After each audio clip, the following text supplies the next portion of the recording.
Cricketer এবং রাজনীতিবিদ নবজোৎ সিং সিদ্ধুর স্ত্রী স্টেজ 4 ক্যান্সারকে হারিয়ে এক অস্বাভাবিক যুদ্ধ জয় করেছেন। চিকিৎসকেরা তাকে বাঁচার জন্য মাত্র 3% সম্ভাবনা দিয়েছিলেন, তবে তিনি তার ইচ্ছা শক্তি, সঠিক ডায়েট এবং লাইফস্টাইল পরিবর্তনের মাধ্যমে এই চ্যালেঞ্জের মোকাবিলা করেছেন। সাম্প্রতিক সময়ে সিদ্ধুর একটি ভিডিও ভাইরাল হয়েছে, যেখানে তিনি জানাচ্ছেন যে তার স্ত্রী সম্পূর্ণভাবে ক্যান্সার থেকে সুস্থ হয়ে উঠেছেন।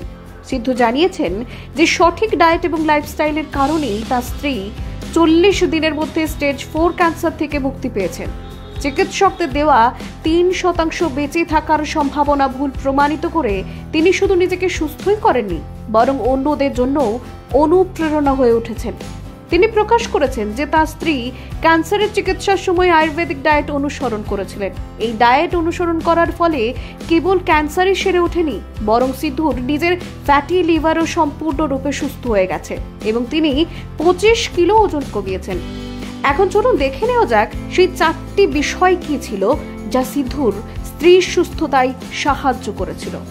প্রথম, উপবাস।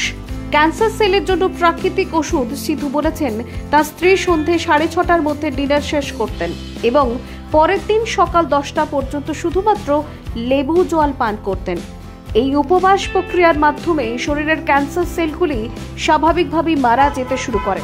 সিদ্ধু উপবাসকে ডায়েটের সবচেয়ে গুরুত্বপূর্ণ অংশ হিসেবে উল্লেখ করেছেন। চিনি এবং কার্বোহাইড্রেট পরিহার।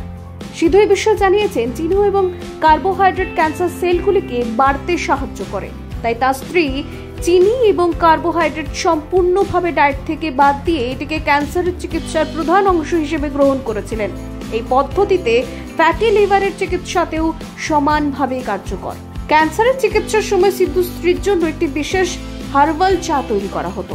এটি তৈরির জন্য জলে দারুচিনি, গোলমরিচ, লবঙ্গ এবং ছোট এলাচ দিয়ে ফুটানো হতো। মিষ্টির জন্য এতে সামান্য গুড় মেশানো হতো। এই চা অ্যান্টি ইনফ্লেমেটরি গুণে ভরপুর এবং শরীরকে ভেতর থেকে শক্তিশালী করে তোলে। Anti cancer diet. তার ডায়েটে ছিল সাদা পেঁপের রস, বাদাম, বিট, গাজর এবং আমলকির রস। রাতের খাবারে রুটি এবং ভাতের বদলে কিনোয়া দেওয়া হতো, যা অ্যান্টি ক্যান্সার এবং অ্যান্টি ইনফ্লেমেটরি গুণে সমৃদ্ধ। নারকেলও প্রচুর পরিমাণে ব্যবহার করা হতো। সিদ্ধু এই বিষয়ে বলেছেন, আমরা স্বাদের পেছনে ছুটতে গিয়ে আমাদের শরীরের ক্ষতি করি। তিনি সবাইকে তাদের স্বাস্থ্যের প্রতি সচেতন থাকতে এবং সঠিক ডায়েট অনুসরণ করার পরামর্শ দিয়েছেন।